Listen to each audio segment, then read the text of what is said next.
ఇరాన్పై Israel ఆకస్మిక దాడి చేసింది. టెహ్రాన్పైన క్షిపణుల వర్షం కురిపించింది. అయితే అమెరికా సహకారంతో ఆ అటాక్ జరిగినట్లు వెల్లడిస్తున్నాయి. ఇరాక్ భూభాగం మీదుగా క్షిపణులు ప్రయాణించి ఇరాన్ రాజధాని టెహ్రాన్లో టార్గెట్ను ఢీకొట్టాయి. అయితే ఇరాక్ మీదుగా మిస్సైలు ప్రయాణిస్తున్న దృశ్యాలకు చెందిన వీడియోలు వైరల్ అవుతున్నాయి. ఇరాక్ భూభాగం మీద చాలా తక్కువ ఎత్తులో ఆ క్షిపణులు ప్రయాణించినట్లుగా వీడియో ద్వారా తెలుస్తోంది.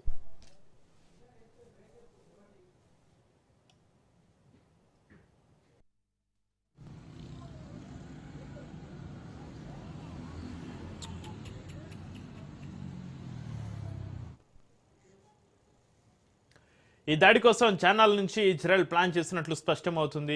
కొన్ని నెలల క్రితమే ఈ ప్లాన్ జరిగినట్లు ఒక సెక్యూరిటీ అధికారి తెలిపారు. పూర్తి స్థాయిలో సమరానికి దిగినట్లుగా ఇజ్రాయెల్ వెల్లడించింది. అమెరికా కూడా తమకు అండగా ఉన్నట్లు పేర్కొంది. అయితే ప్రారంభ దశ దాడికి చెందిన ప్లానింగ్ 4 రోజుల క్రితం జరిగినట్లు చెబుతున్నారు.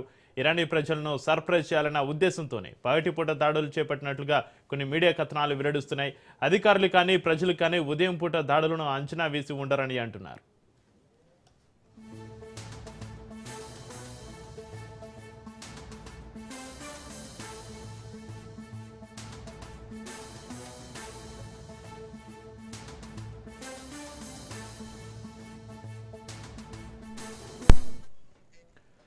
తాజాగా ఇరాన్ తోటి జరిగిన చర్చలు సఫలం కాకపోవడం పట్ల ట్రంప్ అసంతృప్తితో ఉన్నారు. ఇరాన్ అణ్వాయుధాలను సమీకరించడాన్ని ఆయన వ్యతిరేకిస్తున్నారు.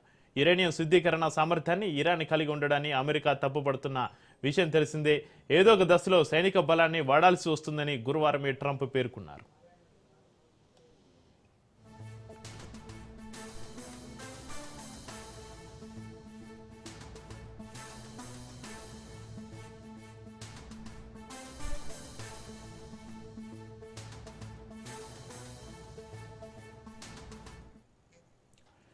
ఇరాన్పై ఇజ్రాయెల్ ఆకస్మిక దాడి చేసింది. టెహ్రాన్ పైన క్షిపణుల వర్షం కురిపించింది. అయితే అమెరికా సహకారంతో ఆ అటాక్ జరిగినట్లుగా వెల్లడిస్తున్నాయి. ఇరాక్ భూభాగం మీదుగా క్షిపణులు ప్రయాణించి ఇరాన్ రాజధాని టెహ్రాన్లో టార్గెట్ను ఢీకొట్టాయి. అయితే ఇరాక్ మీదుగా మిస్సిలు ప్రయాణిస్తున్న దృశ్యాలకు చెందిన వీడియోలు వైరల్ అవుతున్నాయి. ఇరాక్ భూభాగం మీదుగా చాలా తక్కువ ఎత్తులో ఆ క్షిపణులు ప్రయాణించినట్లుగా వీడియో ద్వారా తెలుస్తోంది.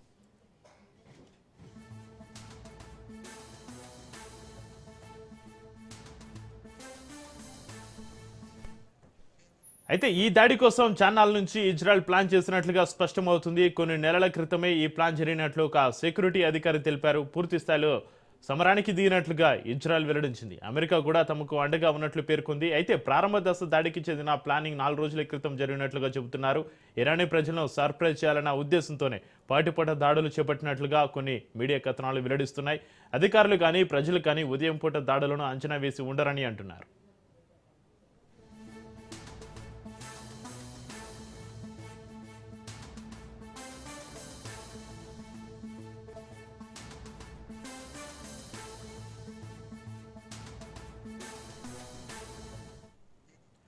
తాజాగా ఇరాన్ తోటి జరిగిన చర్చలు సఫలం కాకపోవడం పట్ల ట్రంప్ అసంతృప్తితో ఉన్నారు. ఇరాన్ అణ్వాయుధాలను సమీకరించడాన్ని ఆయన వ్యతిరేకిస్తున్నారు. యురేనియం శుద్ధీకరణ సామర్థ్యాన్ని ఇరాన్ కలిగి ఉండడాన్ని అమెరికా తప్పుపడుతుందన్న విషయం తెలిసిందే. ఏదో ఒక దశలో సైనిక బలాన్ని వాడాల్సి వస్తుందని గురువారమే ట్రంప్ పేర్కొన్నారు.